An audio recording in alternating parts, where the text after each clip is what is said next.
The whistle of the train split the air like a thunderclap, but Yates Caldwell barely heard it. Time had frozen, along with his breath and his heartbeat. Through the billowing steam on Platform 3 of Willow Creek Station, he saw her Josephine Miller. The same golden hair, now pulled back in a neat bun beneath a modest blue hat. The same delicate profile that had haunted his dreams for 12 long years. The mail-order bride stepping down from the westbound train was the girl who had given him his first kiss under the old oak tree when they were both 16.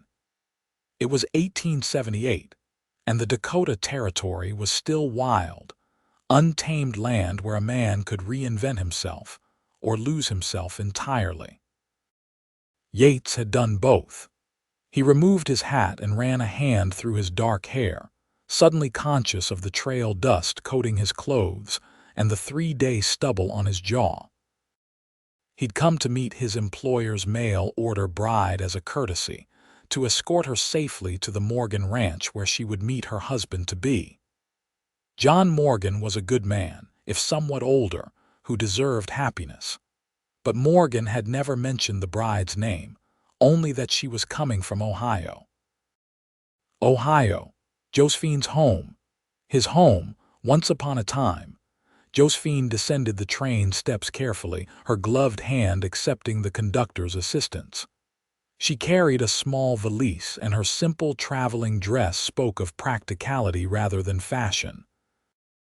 She looked around the bustling platform with wide eyes, searching for someone, the man she had agreed to marry. Yates couldn't move. His boots might as well have been nailed to the wooden planks of the platform.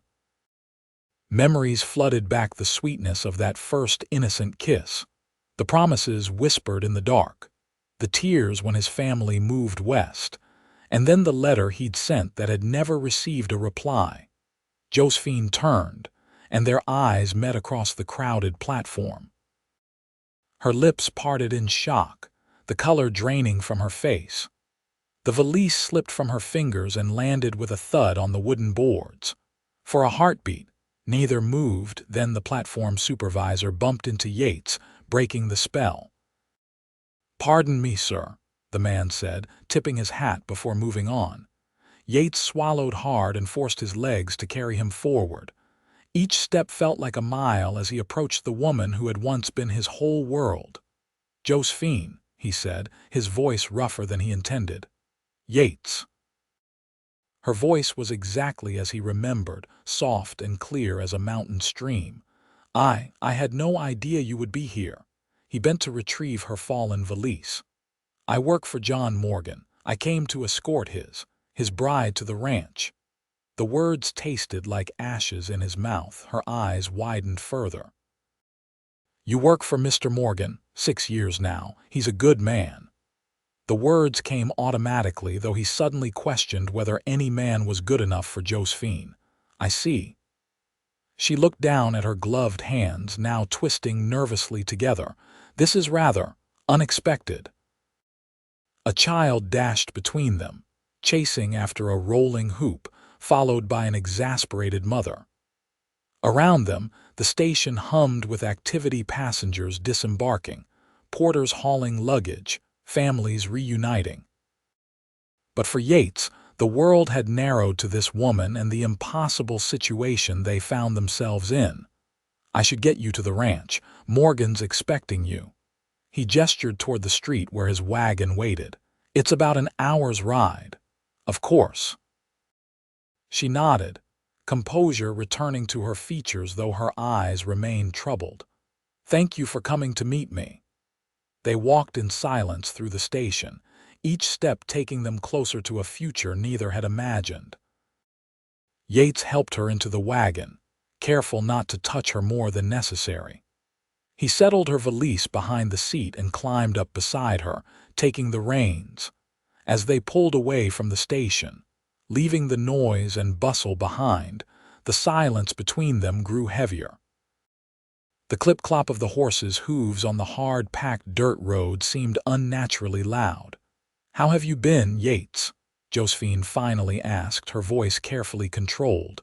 "Well enough," The ranch keeps me busy." He kept his eyes on the road. "And you?" "My father passed 3 winters ago. My mother followed him last spring." She smoothed her skirts. "There wasn't much left for me in Riverdale." Riverdale. Their hometown. The place where they'd grown up together, where he'd carved their initials into that oak tree, where they'd planned a future that had evaporated like morning dew. "I'm sorry about your parents," he said, genuinely meaning it. The Millers had been kind people who had welcomed him into their home countless times. Life changes. She looked out at the rolling grassland stretching to the horizon. "Sometimes we must change with it." "Is that why you agreed to marry a man you've never met?" The question escaped before he could stop it. She turned to look at him, a flash of the old fire in her eyes.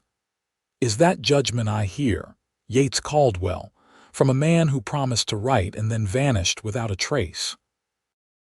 The accusation stung all the more because it wasn't true. "I wrote to you every week for 6 months, Josie. When you never answered, I assumed you'd moved on." Confusion crossed her face. "What are you talking about? I never received any letters from you, not one." The wagon hit a rut, jostling them both. Yates steadied the horses before responding. "I sent them. I swear it on my life." "Well, I never got them." Her voice softened slightly. "I waited. For so long I waited." The implication of what she was saying settled over him like a physical weight. Someone had intercepted his letters. Someone had deliberately kept them apart. But who and why? "Your father never approved of me," he said slowly, old suspicions surfacing. Josephine shook her head. "He wouldn't have done that. He was stern, but he wasn't cruel." "Then who?" She had no answer, and they lapsed into silence again. The landscape rolled by gently swelling hills covered in prairie grass, wildflowers nodding in the summer breeze, the occasional stand of cottonwoods marking the course of a creek. In the distance, the dark smudge of the Black Hills rose against the horizon. "Why did you come west?" she asked eventually. "My father heard there was good ranching land to be had. We settled about 30 miles north of here, near the Belle Fourche River." He didn't mention how the land had nearly broken them, how his father had died of pneumonia that first brutal winter, how his mother had remarried a man Yates couldn't abide, prompting him to strike out on his own at 18. "And how did you end up working for Mr. Morgan?" "Luck, I suppose."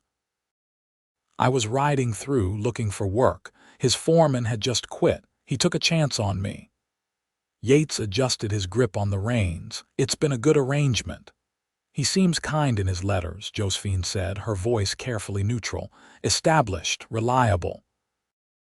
All the things Yates hadn't been at 16. All the things he'd worked to become since. "He is those things," Yates confirmed. "He's also 53 years old and has buried 2 wives already." Josephine's head snapped toward him. "He never mentioned that in his letters."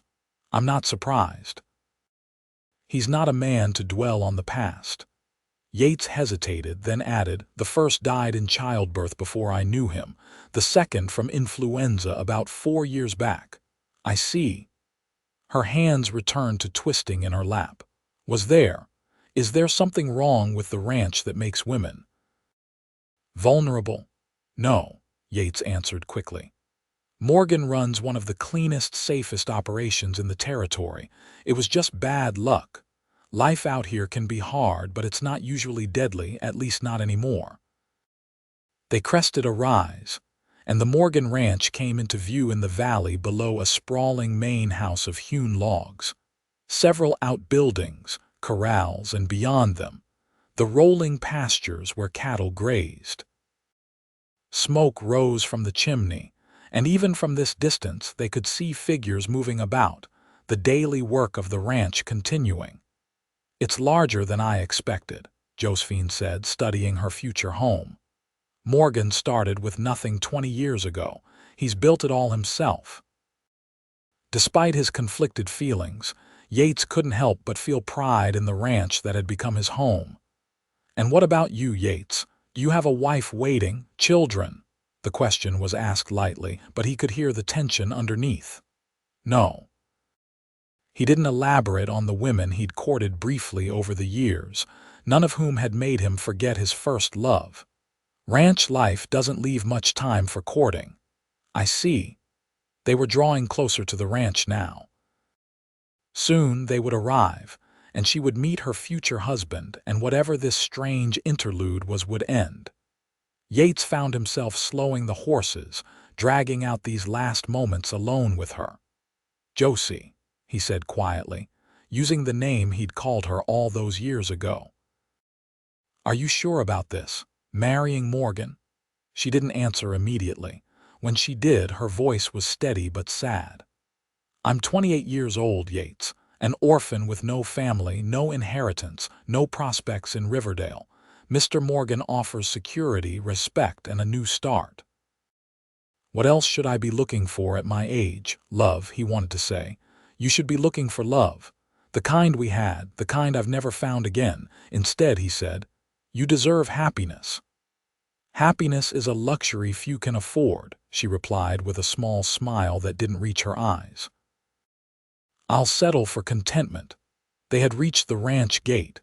Beyond it lay her new life and the end of any claim he might have had on her heart.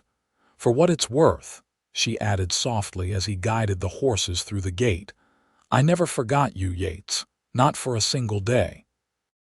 Before he could respond, a figure emerged from the main house. John Morgan, dressed in his best shirt, his silver hair neatly combed, a welcoming smile on his weathered face. He'd been watching for them. "Here we are," Yates said, pulling the wagon to a stop in front of the house. "Home." But as he helped Josephine down from the wagon, their hands touching briefly, he knew with sudden, devastating clarity that home wasn't a place. Home was a person, and he just delivered his home into another man's waiting arms. John Morgan stepped forward with a courtly bow that belied his rugged appearance. "Miss Miller, welcome to my home. I hope your journey wasn't too taxing." "Thank you, Mr. Morgan. It was quite comfortable, and your man was most attentive."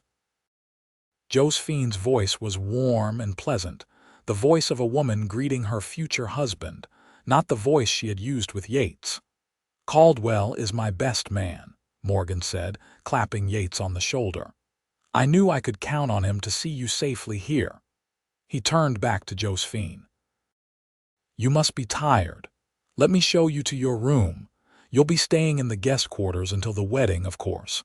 Mrs. Abernathy, our housekeeper, has prepared everything." As Morgan led Josephine toward the house, she glanced back once at Yates, a look so brief he might have imagined it. Then she was gone, vanished into the house with the man she had come to marry. Yates stood motionless beside the wagon, the reins still in his hand, feeling as though his chest had been hollowed out. He had a sudden, wild urge to leap onto his horse and ride away from the ranch, from the territory, from the knowledge that every day from now on, he would have to watch Josephine build a life with another man. But there was nowhere to run from the truth that had hit him like a physical blow. He had never stopped loving her. And now, it was too late. The next morning dawned clear and bright, the kind of perfect summer day that seemed to mock Yates's dark mood. He had barely slept, tossing and turning in his small cabin behind the main house, replaying every moment of his reunion with Josephine. He rose before dawn, as was his habit, and set about his chores with grim determination. Physical labor had always been his refuge, the one thing that could quiet his mind when thoughts became too burdensome. By the time the sun was fully up, he had already fed the horses, checked on a pregnant mare, and begun repairing a section of fence that had been damaged in the last storm. He was hammering with more force than necessary when he sensed someone watching him. He turned to find Josephine standing a few yards away, dressed in a simple day dress of pale green, her hair braided and coiled at the nape of her neck. She looked rested, though there was a tension around her eyes that hadn't been there in their youth. "Good morning," she said, approaching cautiously. "Mr. Morgan said I might find you out here." Yates set down his hammer. "Is everything all right? Did you need something?" "No, nothing's wrong."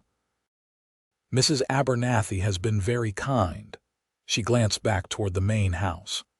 "Mr. Morgan has gone to town on business. He said he'd be back by supper time." Yates nodded, waiting for her to continue, unsure why she had sought him out. Josephine took a deep breath.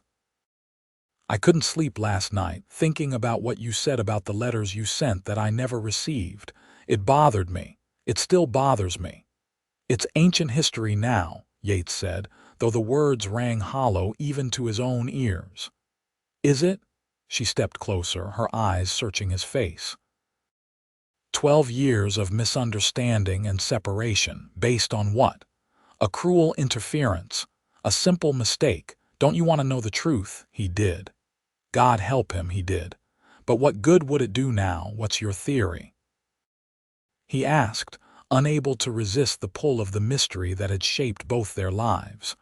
"I'm not sure, but I've been thinking about Millie Carson." The name hit him like a bucket of cold water. "The postmaster's daughter." "Yes, she always had feelings for you, Yates. Everyone knew it except you." He frowned, memories rearranging themselves. Millie had always been around, always eager to talk to him, but he'd had eyes only for Josephine. "You think she intercepted my letters?" "Her father was the postmaster. She helped sort the mail." Josephine shrugged. "It would have been easy." "That's a serious accusation."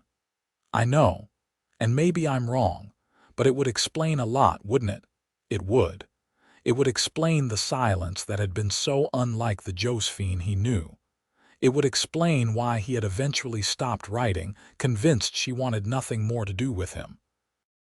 It would explain the hollowness that had plagued him for years afterward.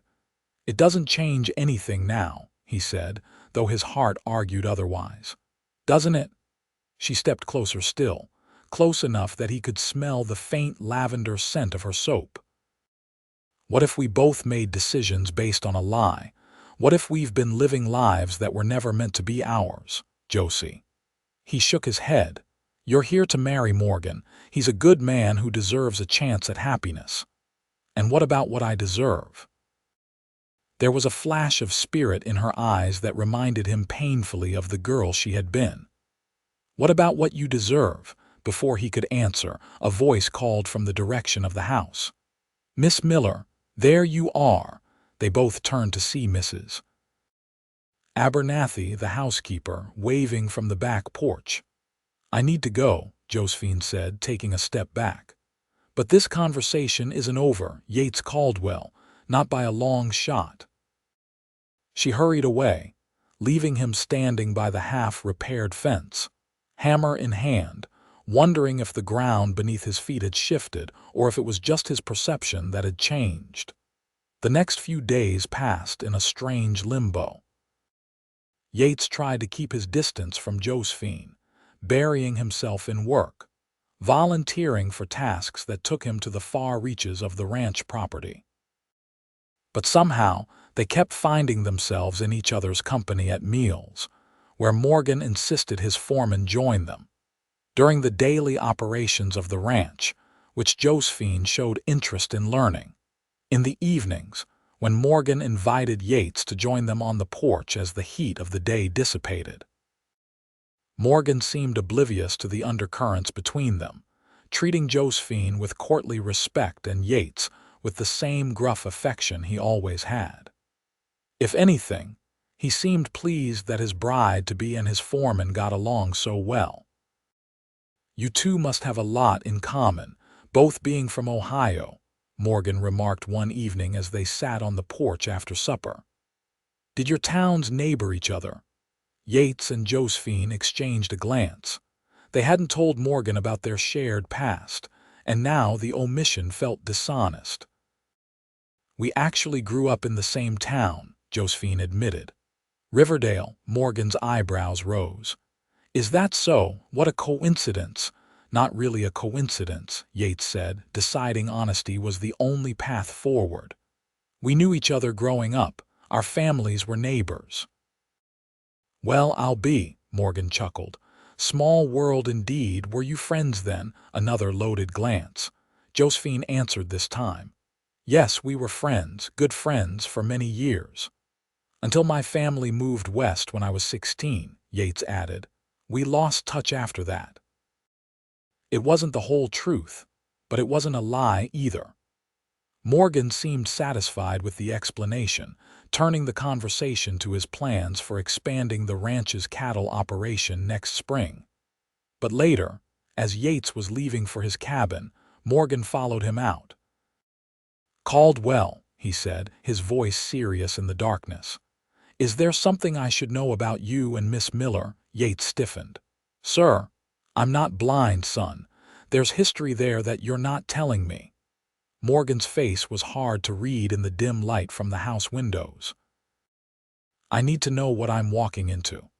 Yates considered his options. He could lie, preserve the peace, protect his job, or he could tell the truth and risk everything. "We were sweethearts once," he said finally.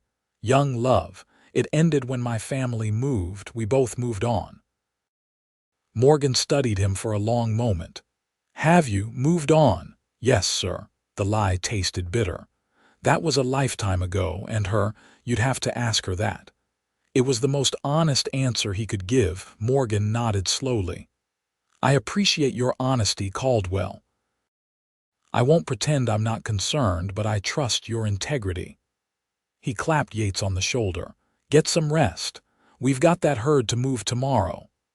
As Morgan walked back to the house, Yates stood in the darkness, feeling the weight of his deception.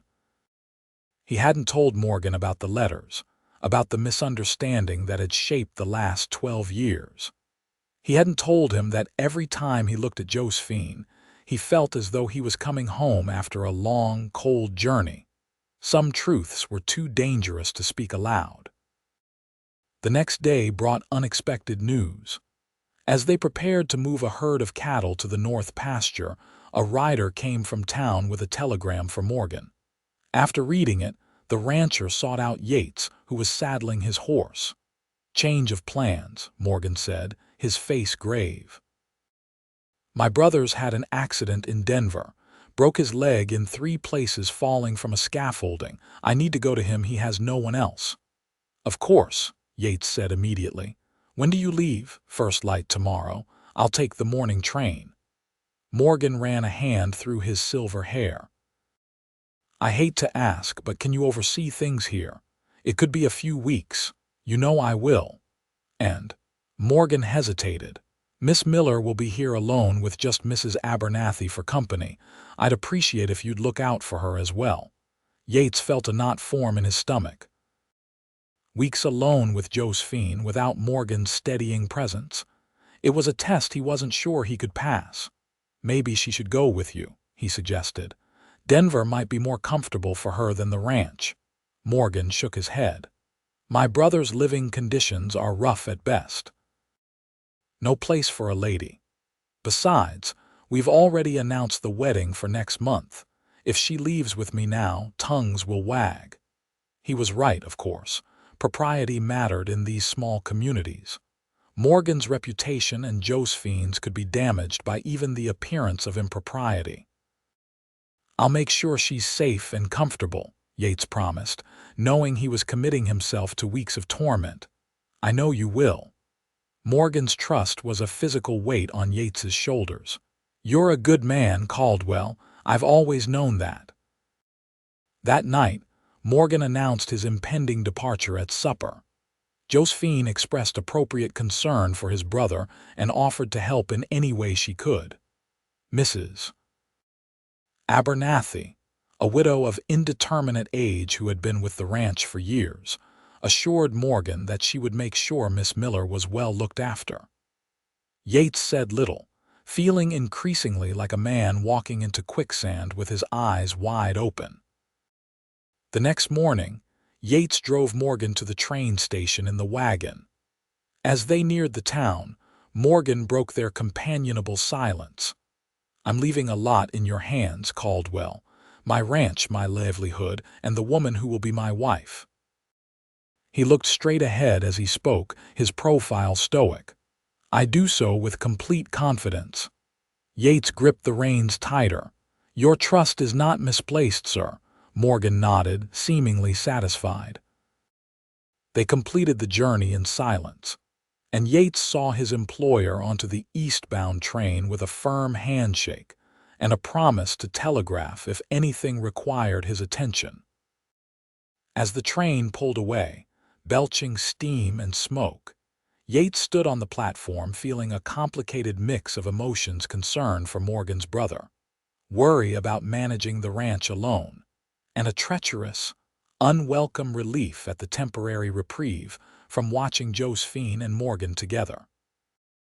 He stopped at the general store for supplies before heading back to the ranch. As he was loading sacks of flour and sugar into the wagon, a woman's voice called his name. Yates Caldwell, as I live and breathe. He turned to find a plump, fashionably dressed woman hurrying toward him, a wide smile on her face. It took him a moment to recognize her. Millie Carson, he said, surprised.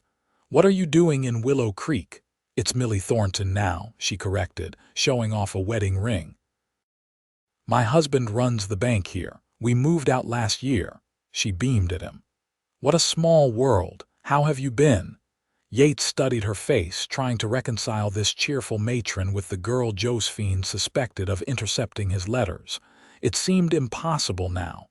I've been well. I work at the Morgan Ranch just outside town. Morgan, Millie's eyebrows rose. I heard John Morgan was getting married to some mail-order bride from back east. Is that true? From Ohio, actually. They're to be married next month. Well, that's something. Millie adjusted her bonnet. And what about you? Did you ever marry that Miller girl you were so sweet on? The direct question caught him off guard. No, he managed. We lost touch after I moved away. Millie's expression turned sympathetic. That's a shame. You two were inseparable. Everyone thought you'd end up together. She leaned closer, lowering her voice. Of course, not everyone thought it was a good match. Your parents certainly didn't. Yates frowned. What do you mean? Oh, I shouldn't gossip, but her expression said otherwise. It's just, your mother was quite vocal about it after you left. How she'd saved you from making a terrible mistake, tying yourself to a girl with no prospects or connections. Millie shrugged. Mothers can be protective that way. Yates felt as though the ground had shifted beneath him. My mother, what did she have to do with anything? Millie looked uncomfortable now. I really shouldn't say more. It was all so long ago, Millie. His voice hardened. What did my mother do? She glanced around as if checking for eavesdroppers. Well, I only know because my father told me. Your mother came to the post office right after you all moved. She told my father that no mail from you should be delivered to the Miller girl. Said it was for your own good, that you needed a clean break. Millie shifted uneasily. My father didn't like it, but your mother was persuasive. And she was leaving town anyway, so he agreed. And my letters to Josephine, what happened to them? Returned to sender, I suppose. That was the usual procedure. Millie frowned. But you must have known that. Didn't you get them back? He hadn't. Which meant his mother had intercepted them at the other end as well. The full scope of the deception made him dizzy. I need to go, he said abruptly, turning away. Yates, wait, Millie called after him. Are you all right? Did I say something wrong? He didn't answer, just climbed into the wagon and snapped the reins, leaving Millie Thornton staring after him in confusion. His mind raced as he drove back to the ranch. His mother, the woman who had raised him, who had nursed him through childhood illnesses, who had taught him to read and write, had deliberately separated him from the girl he loved, had intercepted his letters, had lied to him by omission for years, had watched him grieve the loss of his first love without ever admitting her role in it. And for what? Because she thought Josephine wasn't good enough. Because she didn't want her son tied down at 16. Whatever her reasons, she had altered the course of 2 lives with her interference. By the time he reached the ranch, A storm was building on the horizon, the sky darkening to the west. It matched his mood perfectly as he unhitched the horses and carried the supplies into the kitchen. Mrs. Abernathy was baking, the warm scent of apple pie filling the room. "There you are," she said, wiping her hands on her apron. "Was beginning to think you'd run off with the grocery money." "Sorry," he muttered. "Got delayed in town." "Well, you're back now. Miss Miller was asking for you. Said she wanted to discuss something about the garden plot." Mrs. Abernathy gave him a knowing look. "She's out back." Yates found Josephine behind the house, kneeling in the vegetable garden, pulling weeds. She looked up as his shadow fell across her, shielding her eyes against the sun. "You're back," she said, smiling. "Did Mr. Morgan get off all right?" "Yes." He helped her to her feet. "Josie, I need to talk to you. I found out something in town today." She must have heard the urgency in his voice because her smile faded. "What is it? Has something happened?" "I ran into Millie Carson Thornton now. She's living in Willow Creek." He took a deep breath. "She told me about the letters. It wasn't her that intercepted them. It was my mother." Josephine went very still. "Your mother? But why would she do that? She thought you weren't good enough for me." The words tasted like poison. "She told the postmaster in Riverdale not to deliver my letters to you, and she must have intercepted your replies if you sent any." "If I sent any?" Josephine's eyes flashed. "I wrote to you every week for over a year, Yates, long after you stopped writing to me." The knowledge that she had tried to reach him, that she hadn't simply forgotten him, hit him like a physical blow. "I never got a single one. And I never received yours." Her voice softened. "All those years wasted." They stood in silence, absorbing the magnitude of the deception that had shaped their lives. In the distance, thunder rumbled as the storm drew closer. "We should go inside," Yates said finally. "Storm's coming." Josephine nodded but made no move to leave. "What does this change, Yates?"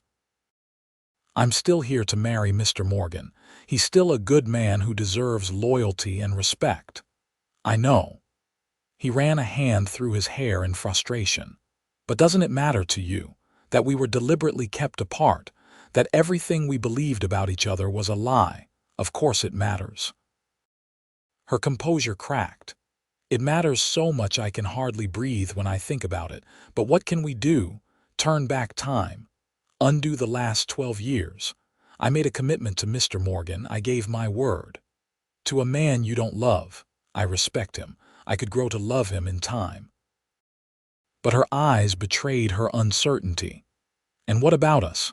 What about what we had? What we could still have?" "Yates, don't." She took a step back.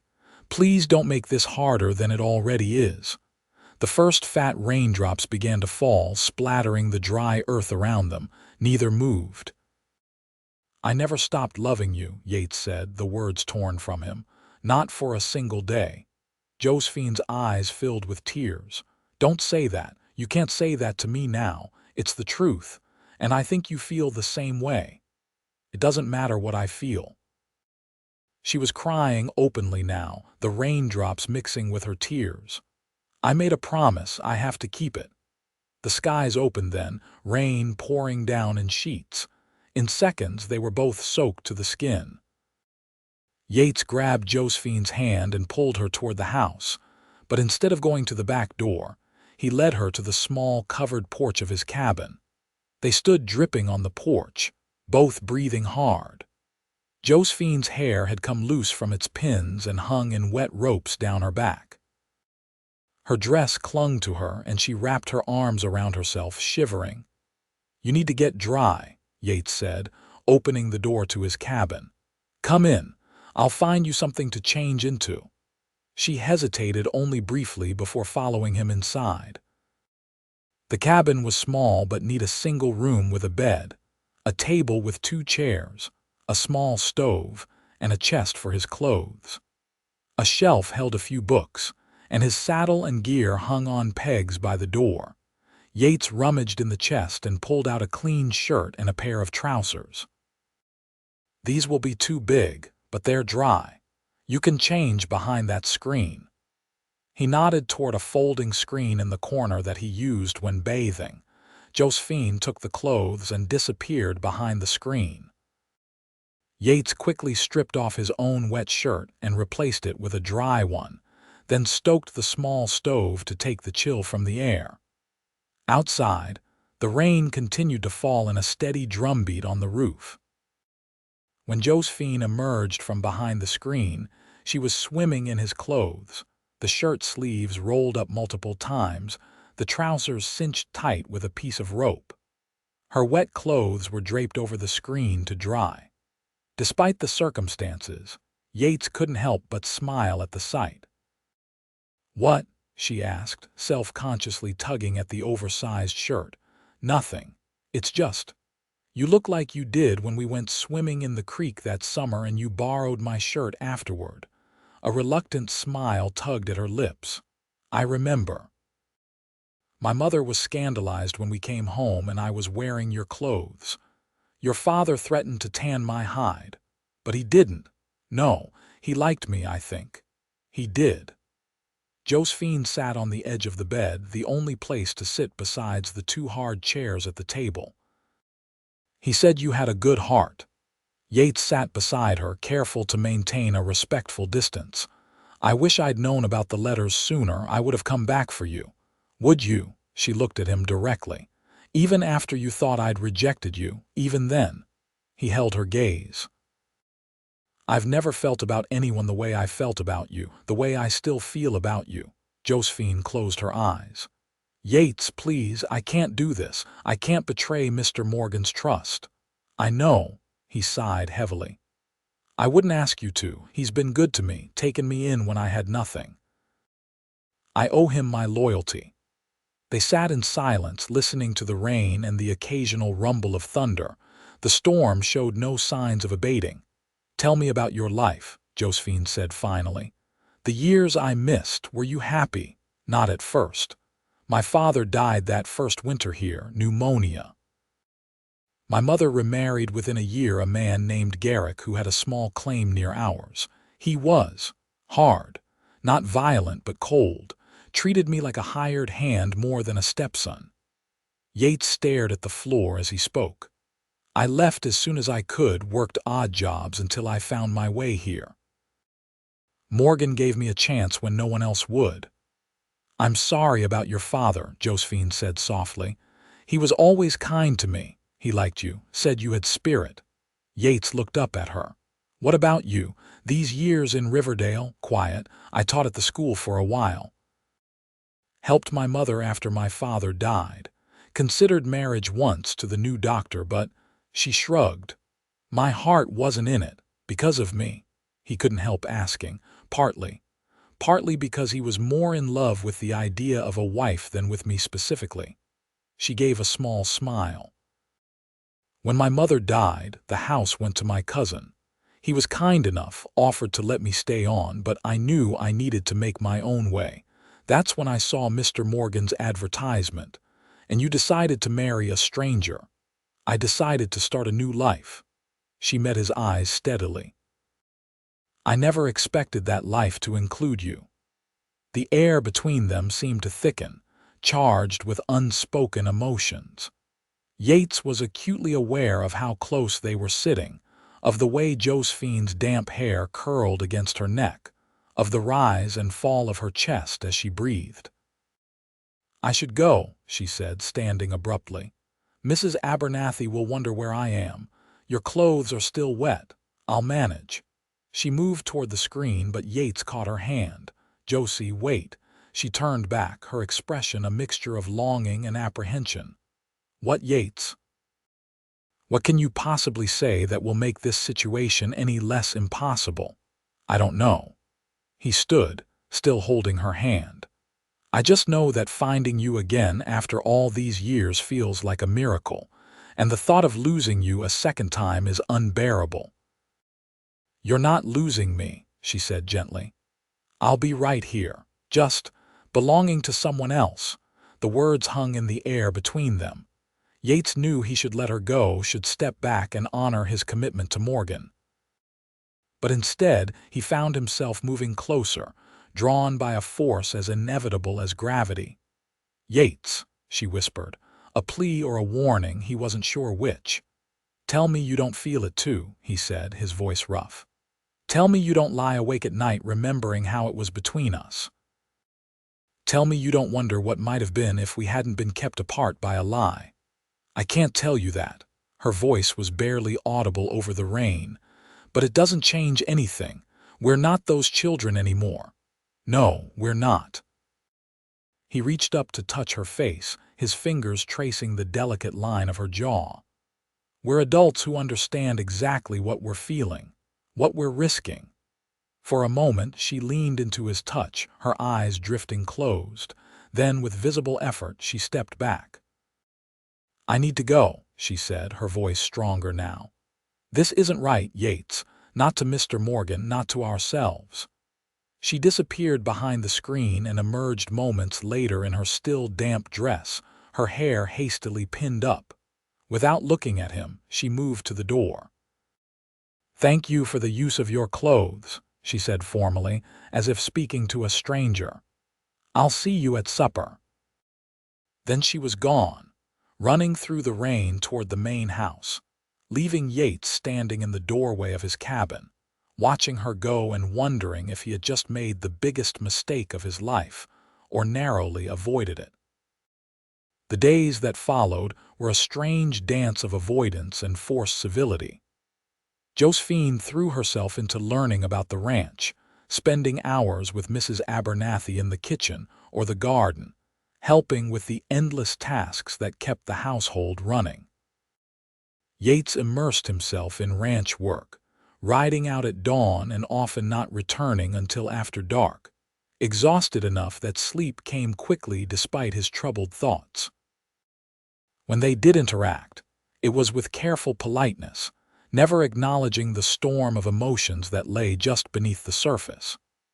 Mrs. Abernathy watched them with shrewd eyes but made no comment beyond an occasional muttered "Lord have mercy," when the tension grew particularly thick. A week after Morgan's departure, a telegram arrived from Denver. His brother's condition was more serious than initially thought. The broken leg had become infected, and the doctors were concerned about blood poisoning. Morgan would need to stay at least another 2 weeks, possibly longer. Poor Mr. Morgan, Josephine said when Yates delivered the news. He must be so worried. They were standing in the kitchen, Mrs. Abernathy bustling around them preparing dinner. Yates had just returned from town, dusty and tired from the ride. "He asked me to apologize to you for the delay," Yates said, keeping his voice neutral. "He said to tell you that the wedding will proceed as soon as he returns, if that's still your wish." Something flickered in Josephine's eyes, uncertainty, regret, but her voice was steady when she replied. "Of course. Please tell him in your reply that I understand completely and that his brother's health must come first." Mrs. Abernathy snorted softly, earning a sharp look from Josephine. "I'll send a telegram tomorrow," Yates said. "Is there anything else you'd like me to tell him?" "Just that. That everything is well here. That he needn't worry." Yates nodded and turned to go, but Mrs. Abernathy's voice stopped him. "Mr. Caldwell, you look dead on your feet. Sit down and have some coffee before you fall down." The housekeeper pointed imperiously to a chair at the kitchen table. "Miss Miller, pour the man some coffee while I check on my bread." Josephine hesitated, then moved to the stove where the coffee pot simmered. She poured a cup and brought it to Yates, who had obediently sat down. Their fingers brushed as she handed him the cup, and both pulled back as if burned. "Thank you," Yates murmured, focusing on the steaming liquid. Mrs. Abernathy bustled out to the summer kitchen where her bread was baking, leaving them alone. The silence stretched between them, uncomfortable and heavy with unspoken words. "You're working too hard," Josephine said finally. "You look exhausted." "I'm fine." He sipped the coffee, welcoming its bitter warmth. "The work needs doing. Not all by you. The other hands could help more. They're busy with the north herd. We've had some trouble with rustlers near the border." Josephine's eyes widened in concern. "Rustlers? Is that dangerous?" "It can be. That's why I've been riding the boundaries myself." He set down the cup. "I don't want to worry Morgan with it if I can handle it. But you could be hurt." The genuine fear in her voice made him look up. Josephine was standing rigid, her hands clenched at her sides, her face pale. "I'm careful," he assured her, "and well armed. That doesn't mean you're invincible." She moved closer, lowering her voice. "Yates, promise me you won't take unnecessary risks if something happened to you." She trailed off, but the emotion in her eyes completed the thought more eloquently than words could have. Yates felt a surge of hope, quickly tempered by guilt. He had no right to that look in her eyes, no claim on her concern. "I'll be fine," he said again, standing. "I should get cleaned up before dinner." He moved to leave, but Josephine caught his arm. "Yates, please be careful. I couldn't bear it if the back door opened and Mrs. Abernathy returned, carrying a tray of freshly baked bread." Josephine dropped her hand from Yates's arm and stepped back, her face flushing. "That bread smells wonderful, Mrs. Abernathy," she said, her voice too bright. "I'm sure Mr. Caldwell is looking forward to it after his long day." The housekeeper looked between them, her expression knowing. "I'm sure he is, though a man needs more than bread to sustain him." She set the tray on the counter. "Dinner in 30 minutes, Mr. Caldwell. Don't be late." Yates nodded and left, feeling Josephine's eyes on his back as he walked out. He returned to his cabin and washed the trailed dust from his face and hands, changed his shirt, and tried to compose himself for another evening of pretending he wasn't in love with his employer's fiancée. As he walked back to the main house, he noticed storm clouds gathering on the horizon. Another summer thunderstorm was brewing, bringing back vivid memories of Josephine in his cabin, wearing his clothes, her hair down around her shoulders. He pushed the thoughts away. That way lay madness. Dinner was a strained affair with Mrs. Abernathy carrying most of the conversation, updating them on the garden's progress and the latest gossip from town, which she had heard from the delivery boy who brought the mail. Josephine responded politely but seemed distracted, while Yates focused on his food, contributing only when directly addressed. After dinner, Mrs. Abernathy announced she was retiring early with a headache. "You young people don't need an old woman hovering," she said with a significant look at Josephine. "Perhaps you could show Mr. Caldwell those books Mr. Morgan ordered for you, Miss Miller. I believe he was interested in the one about horse breeding."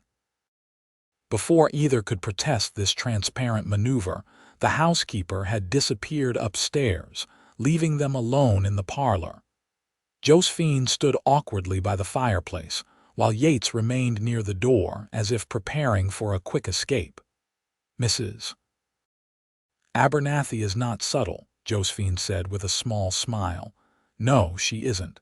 Yates shifted uncomfortably. "I should probably go. I need to be up early tomorrow, always running away." There was a hint of challenge in her voice. "Are you afraid to be alone with me, Yates?" "Yes," he answered honestly.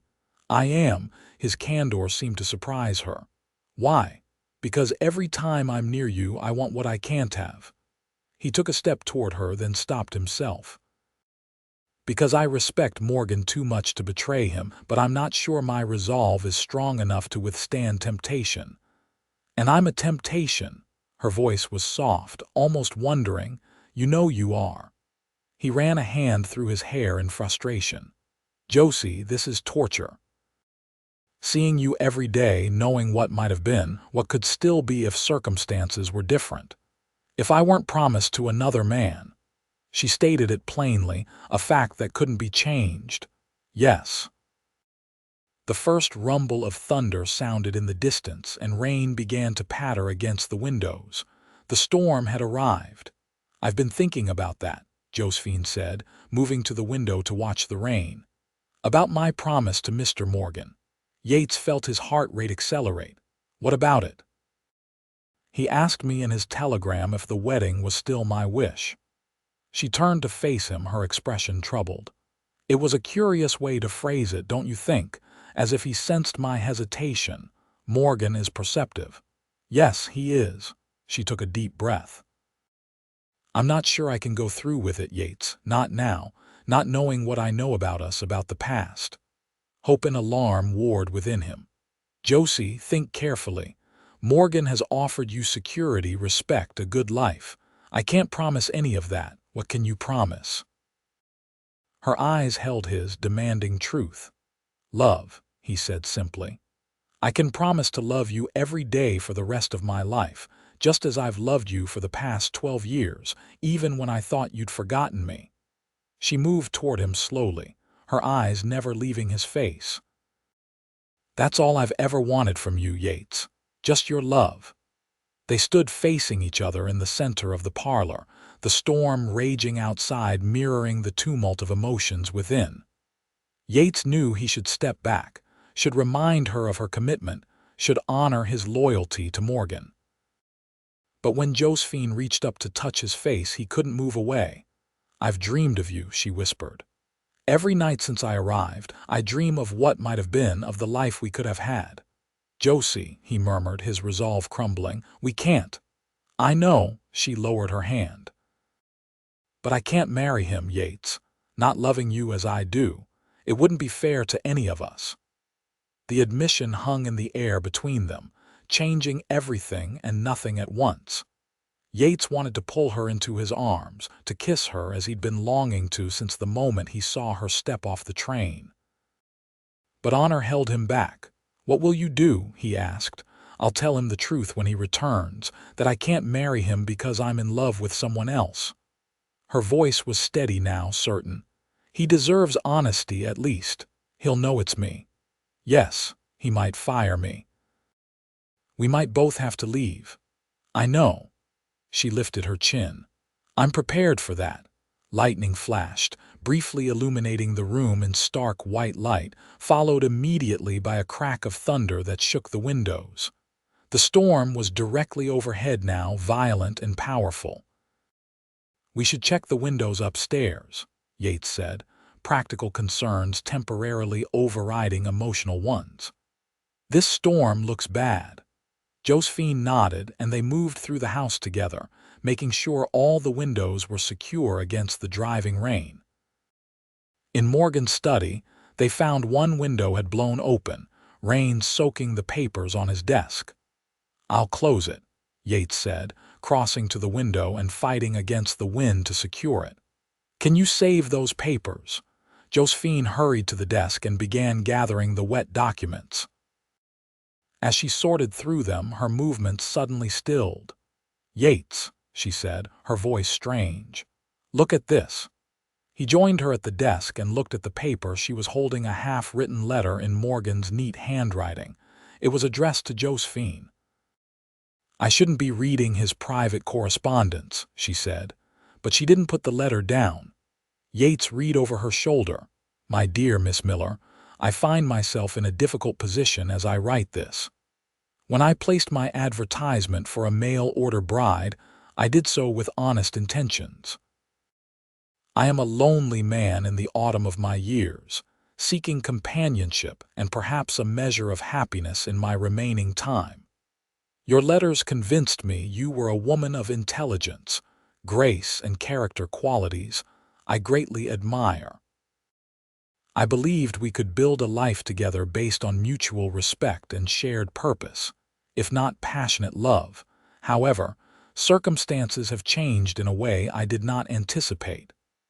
I have observed the way you and my foreman, Caldwell, look at each other. It is a look I recognize, having once experienced it myself with my first wife, many years ago. It is the look of two people who share a deep connection, a bond that transcends ordinary friendship. Caldwell has been loyal and circumspect, as I would expect from a man of his character. You have been unfailingly polite and attentive. Neither of you has behaved in any way that could be deemed inappropriate. And yet, the truth is as clear to me as the stars on a cloudless night. I am therefore writing to release you from our arrangement. I cannot in good conscience proceed with a marriage when your heart clearly belongs to another. I would not condemn us both to such unhappiness. Please do not think I hold any ill will toward either you or Caldwell. Life is too short for bitterness and love too precious to deny when it appears, however inconveniently. My brother's accident provides us all with time to consider our paths forward. When I return, the letter ended there, unsigned and unfinished. Josephine set it down with trembling hands. "He knows," she whispered. "He's known all along." "And he was going to step aside," Yates said, amazed by Morgan's generosity of spirit, "even before you told him the truth." They looked at each other, the implication sinking in. The obstacles that had seemed so insurmountable were dissolving before their eyes.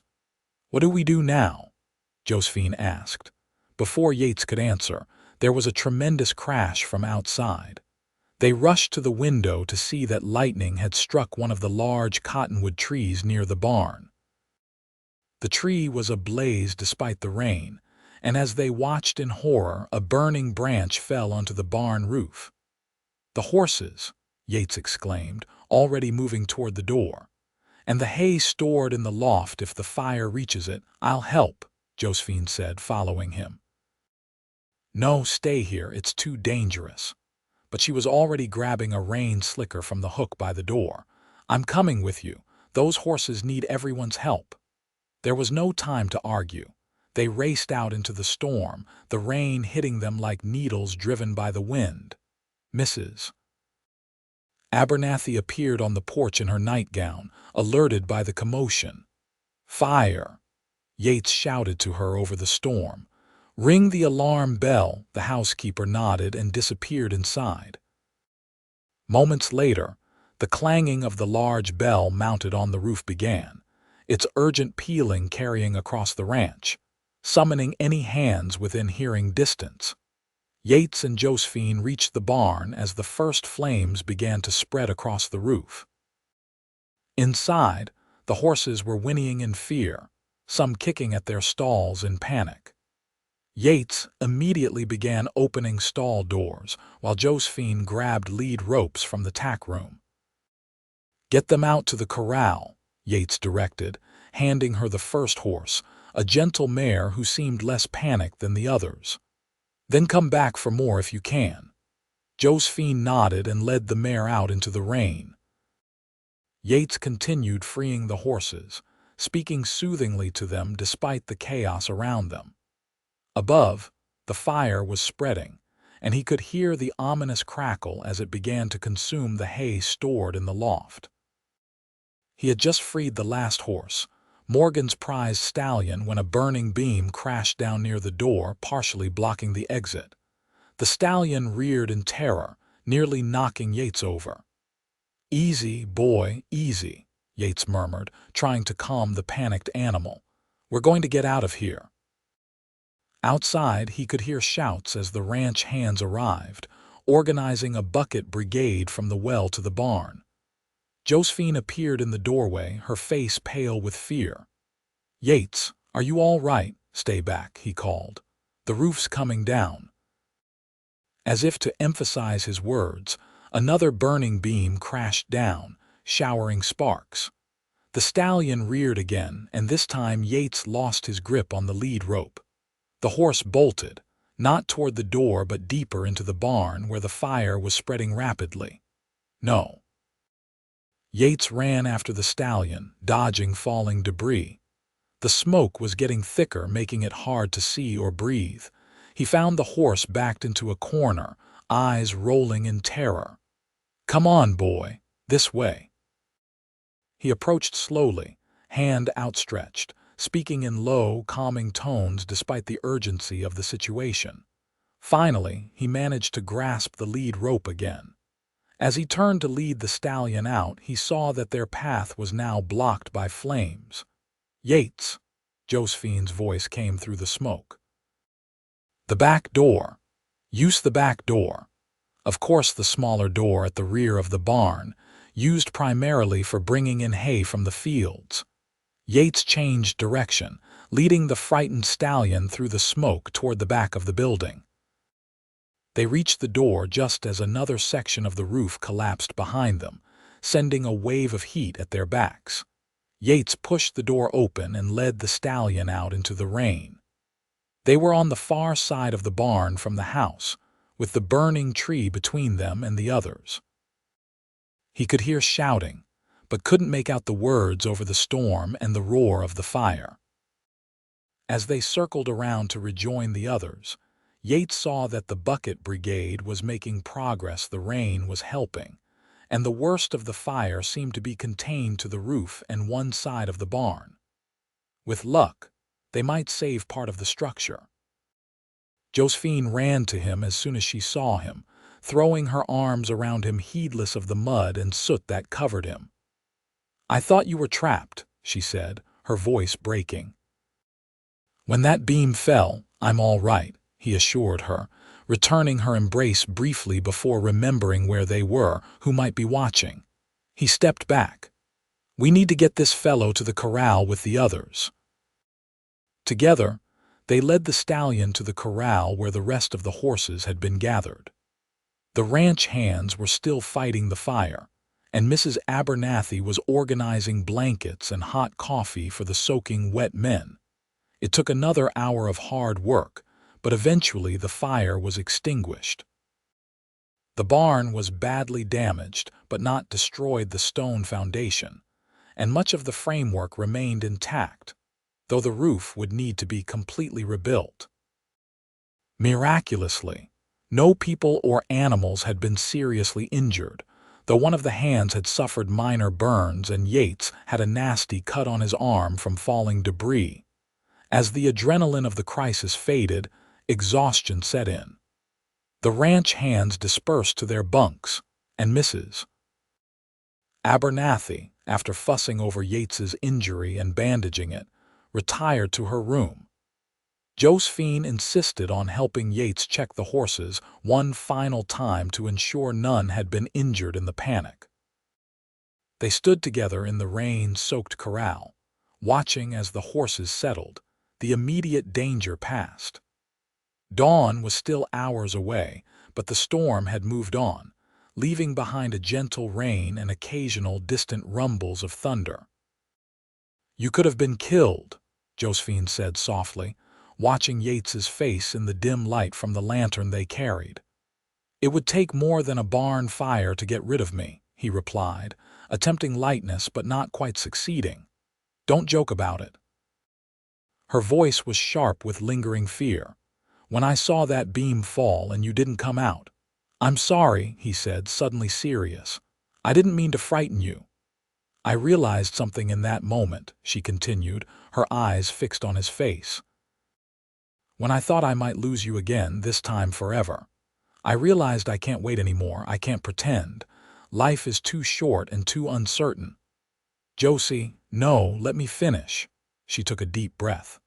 "I've loved you since I was 16 years old, Yates Caldwell. I never stopped, not for a single day. And I'm tired of letting circumstances and misunderstandings and other people's expectations keep us apart."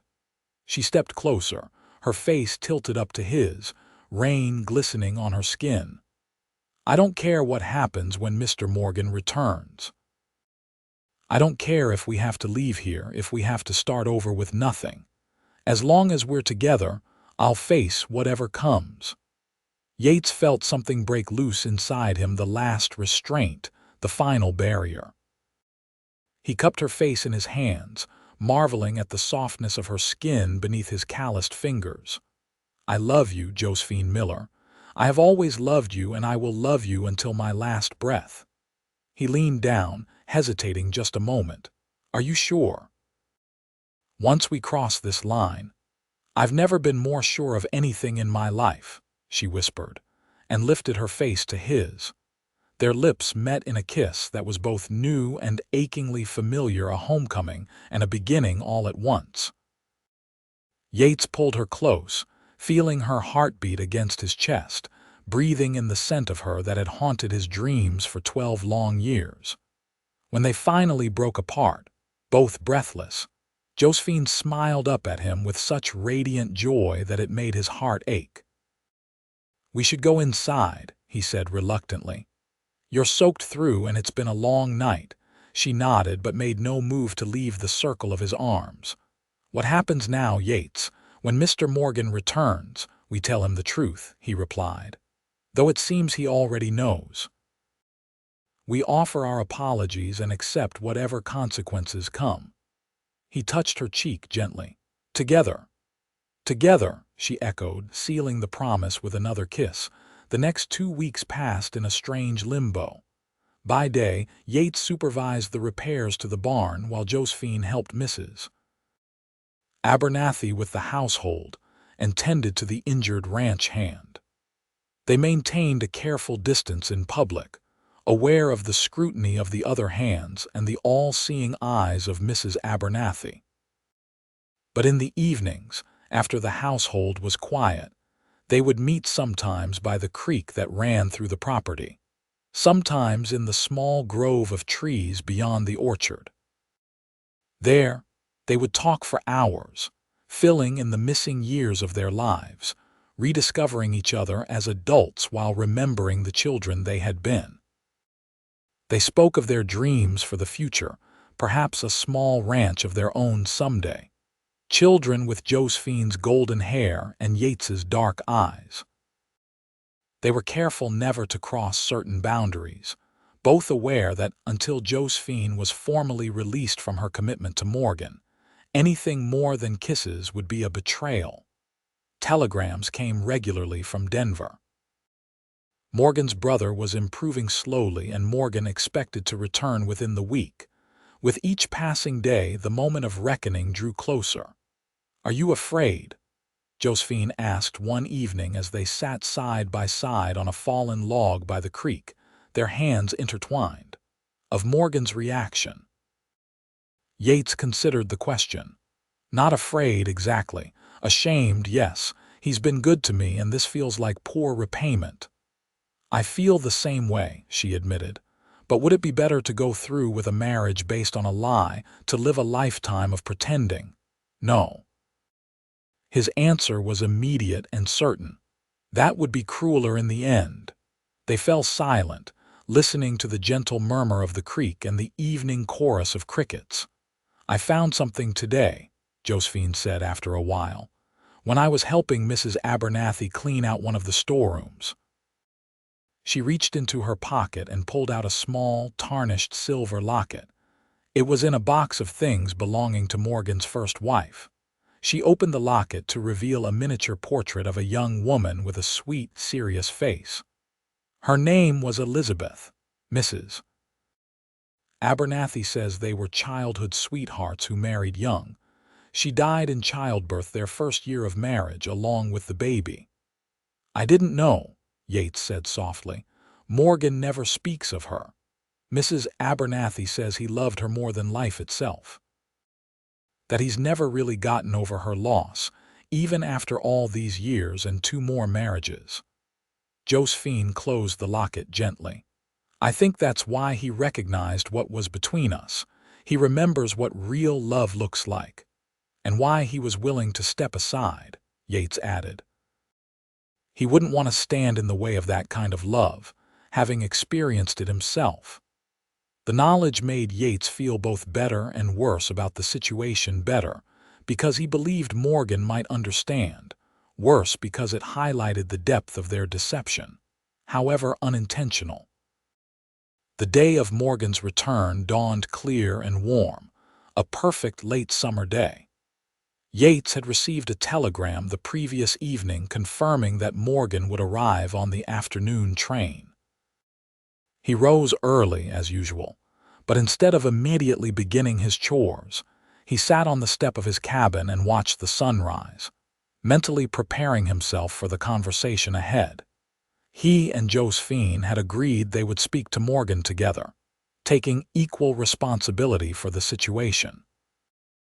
They would offer to leave immediately if that was his wish, though the thought of abandoning the ranch that had become Yates's home was painful.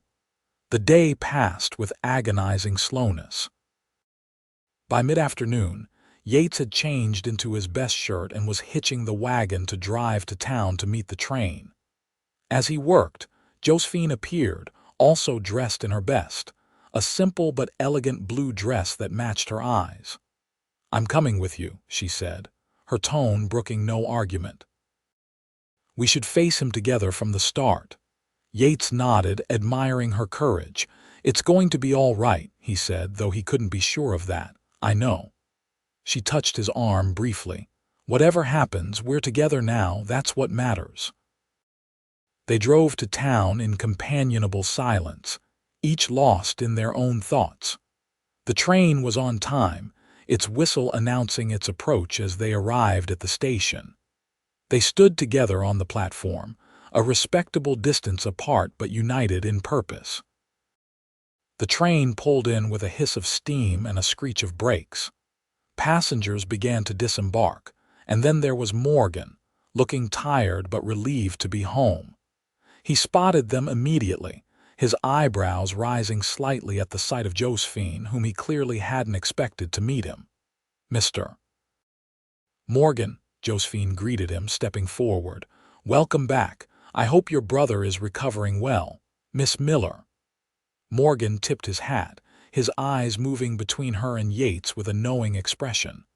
"This is a pleasant surprise. And yes, Thomas is on the mend, thank you." "Let me take your bag, sir," Yates said, reaching for the small valise Morgan carried. "Thank you, Caldwell." Morgan relinquished the bag. "I see you two have been getting along in my absence." There was something in his tone that made Yates look up sharply. Morgan was watching them with an expression that wasn't anger or hurt, but rather a kind of resigned understanding. "Sir," Yates began, "there's something we need to discuss, not here," Morgan interrupted, glancing around at the busy platform. "Let's go home first. We can talk there." The return journey was awkward, with Morgan asking polite questions about the ranch and expressing appropriate concern about the barn fire. Neither Yates nor Josephine mentioned the unfinished letter they had found, nor did they give any indication of the change in their relationship. When they reached the ranch, Mrs. Abernathy greeted Morgan with obvious relief and immediately ushered him into the house, announcing that dinner would be ready in an hour and he should rest until then. Morgan agreed, but not before giving Yates and Josephine a significant look. "Join me in my study in half an hour," he said. "Both of you." The half hour passed with excruciating slowness. Josephine changed out of her traveling clothes while Yates put away the wagon and horses. They met on the porch and walked into the house together, their steps in perfect unison despite their nervousness. Morgan was waiting in his study, seated behind his desk, a glass of whiskey at his elbow. He gestured for them to sit in the two chairs facing him. "I believe there's something you want to tell me," he said without preamble, his eyes moving between them. Yates and Josephine exchanged a glance, and then Josephine spoke, her voice clear and steady. "Mr. Morgan, I cannot in good conscience proceed with our marriage. I have developed feelings for another man, and it would be unfair to you to continue with our arrangement under these circumstances." She took a deep breath. "I am deeply sorry for any pain or inconvenience this causes you, and I will, of course, make arrangements to leave as soon as possible."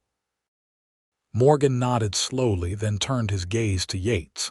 "And you, Caldwell, what do you have to say?" Yates sat straight in his chair, meeting his employer's eyes directly. "Sir, I have betrayed your trust, and for that I am profoundly sorry. I never intended for this to happen, but I can't deny my feelings for Josephine. I love her, and I have for many years, since we were children together in Ohio." "I suspected as much," Morgan said, leaning back in his chair. "The way you looked at each other from the very beginning. It reminded me of something I once had." He picked up his whiskey glass but didn't drink. I found it curious that you never mentioned knowing each other before. We were afraid you would misunderstand, Josephine said softly, that you would think we had planned this somehow. Did you? No. They spoke in unison, then looked at each other with a small smile that confirmed their connection more eloquently than words could have. Morgan watched them, his expression softening. I believe you, and in truth, I had already come to a decision before I left for Denver. He opened a drawer in his desk and pulled out a folded piece of paper, the letter they had found during the storm, now completed and signed. I was going to give you this upon my return.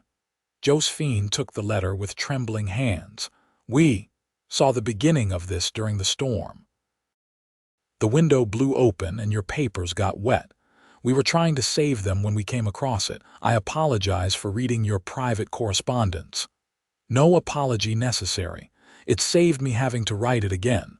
Morgan smiled slightly. My sentiments haven't changed. You're not angry? Yates asked, still not quite believing their luck. Disappointed, perhaps. Miss Miller would have made a fine wife. Morgan's eyes crinkled at the corners. But I've lived long enough to recognize true love when I see it, and I'm not so selfish as to stand in its way.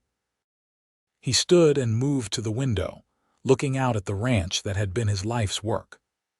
I married my first wife, Elizabeth, for love. My second marriage to Caroline was a partnership based on mutual respect and companionship. It was a good marriage in its way, but it never touched what Elizabeth and I had. He turned back to face them. I wouldn't condemn any of us to a pale imitation of love when the real thing is within reach. Josephine rose and impulsively took Morgan's hand. You are a good and generous man, Mr. Morgan, I hope you know how much we both respect and admire you. I do know that, he patted her hand, and I hope you know that I wish for your happiness, both of you. Yates stood as well, overwhelmed by Morgan's grace. Sir, I don't know what to say. Thank you seems inadequate. Then say you'll stay on as my foreman, Morgan replied pragmatically. Good help is hard to find, and you know this ranch better than anyone except me. You want me to stay? Yates couldn't hide his surprise. Even after? Why not? You're the best man I've ever had working for me. Unless you have other plans. Yates and Josephine exchanged a glance. They had discussed leaving, starting fresh somewhere else, but the thought of staying, of building their life together here on the ranch they both loved, was tempting. We would be honored to stay, Josephine said, answering for both of them. If you're certain it wouldn't be awkward. Life's too short for awkwardness, Morgan said with a dismissive wave. Besides, I'm not getting any younger. In a few years, I might be ready to sell this place. I'd rather it go to someone who loves it as much as I do. He gave Yates a meaningful look, something to consider for the future. Before either could respond to this remarkable suggestion, there was a knock at the door, and Mrs. Abernathy appeared to announce that dinner was ready. The conversation was postponed, but the seed had been planted, a vision of a future together on the land they both loved. 3 weeks later, Yates stood in the small church in Willow Creek, watching as Josephine walked down the aisle toward him. She wore a simple white dress that Mrs. Abernathy had helped her make, with wildflowers in her hair instead of a veil. She had never looked more beautiful. John Morgan stood beside Yates as his best man, a role that had raised eyebrows throughout the town, but which seemed perfectly natural to the three of them. The minister, who had been hastily briefed on the unusual situation, conducted the ceremony with dignity and warmth. Do you, Yates Caldwell, take this woman to be your lawfully wedded wife, to have and to hold from this day forward, for better, for worse, for richer, for poorer, in sickness and in health, to love and to cherish, till death do you part? I do, Yates said, his voice strong and clear, his eyes never leaving Josephine's face. And do you, Josephine Miller, take this man to be your lawfully wedded husband, To have and to hold from this day forward, for better, for worse, for richer, for poorer, in sickness and in health, to love and to cherish. Till death do you part.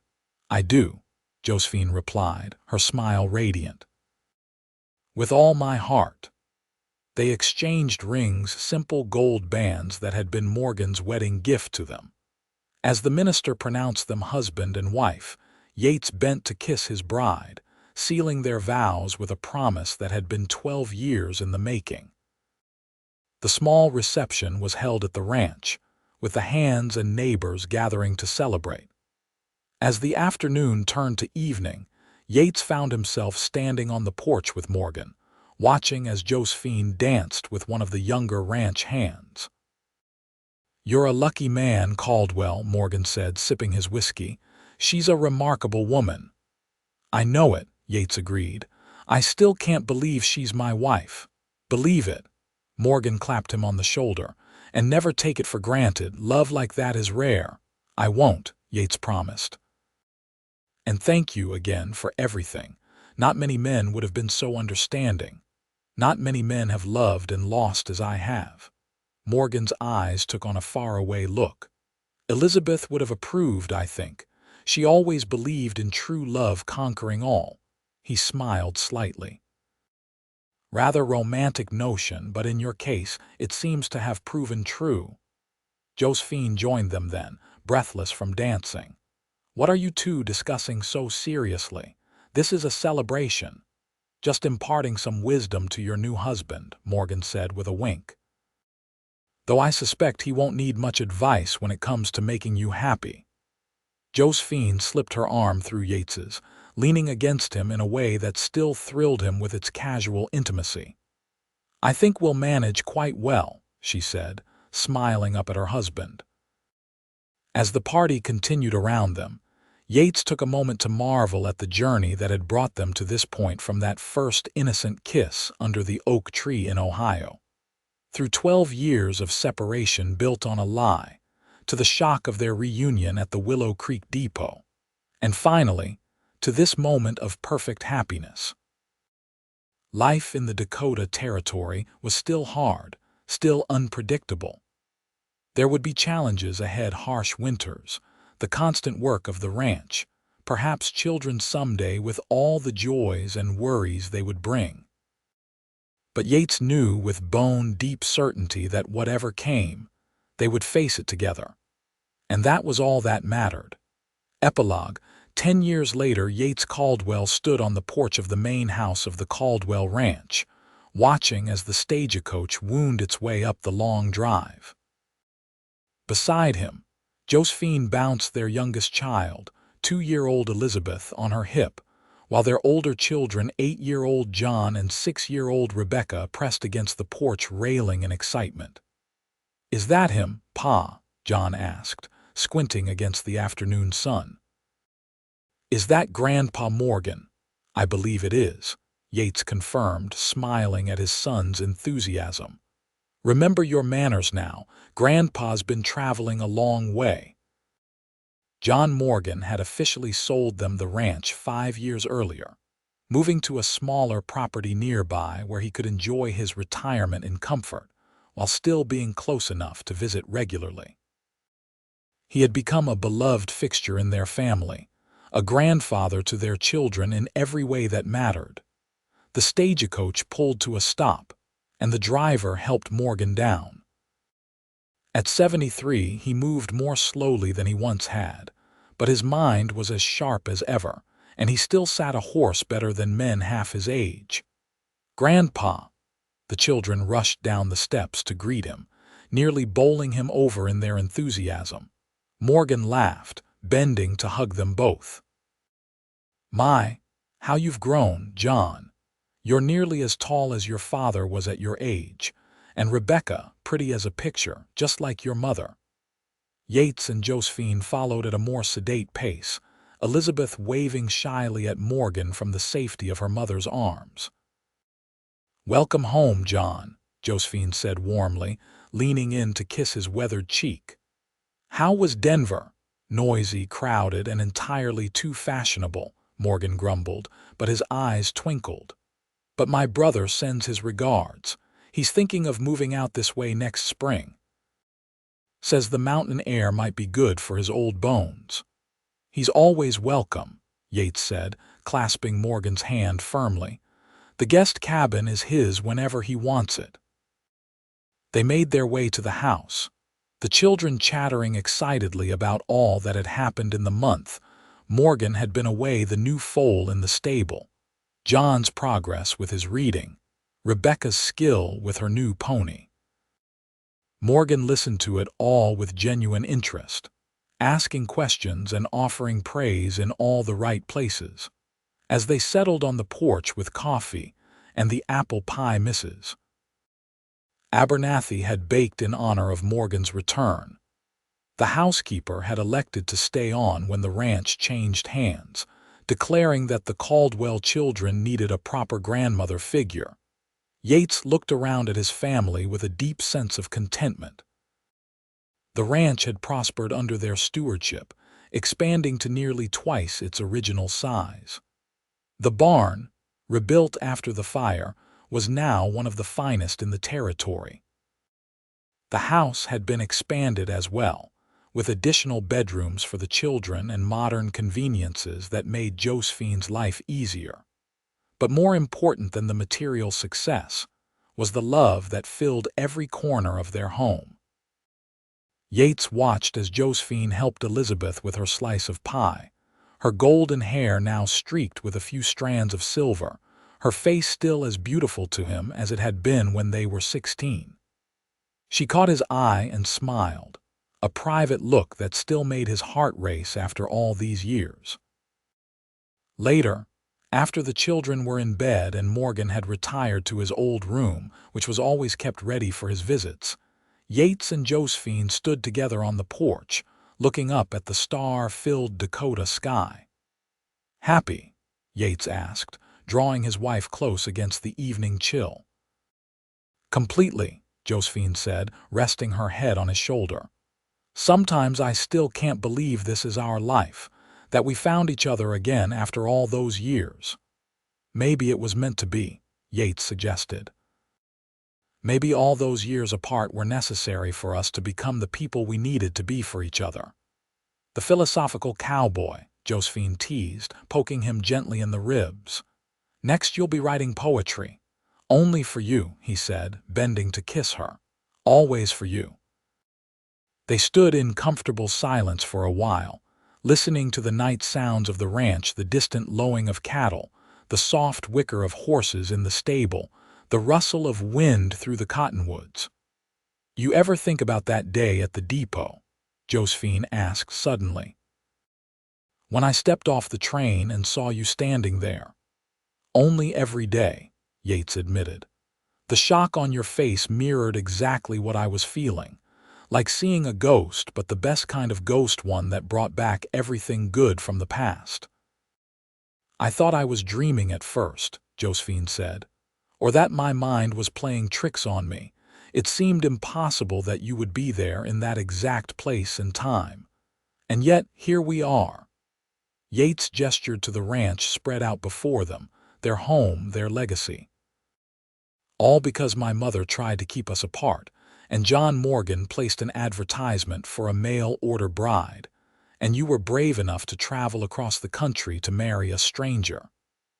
And because you were honorable enough to let me go, even when you knew you still loved me," Josephine added. "Everything had to happen exactly as it did for us to end up here." "Well, when you put it that way," Yates said with a smile, "I guess I'm grateful for every moment, even the painful ones. They all led us home." "Home," Josephine repeated, looking up at the house that had witnessed their journey from forbidden love to family. "Yes, that's exactly what this is." As the night deepened around them, Yates Caldwell held his wife close, thinking of the long, winding path that had brought them to this moment of perfect contentment. From a first kiss under an oak tree, to a shocked reunion at a frontier depot, to a love that had overcome every obstacle placed in its way. It had been worth every step of the journey.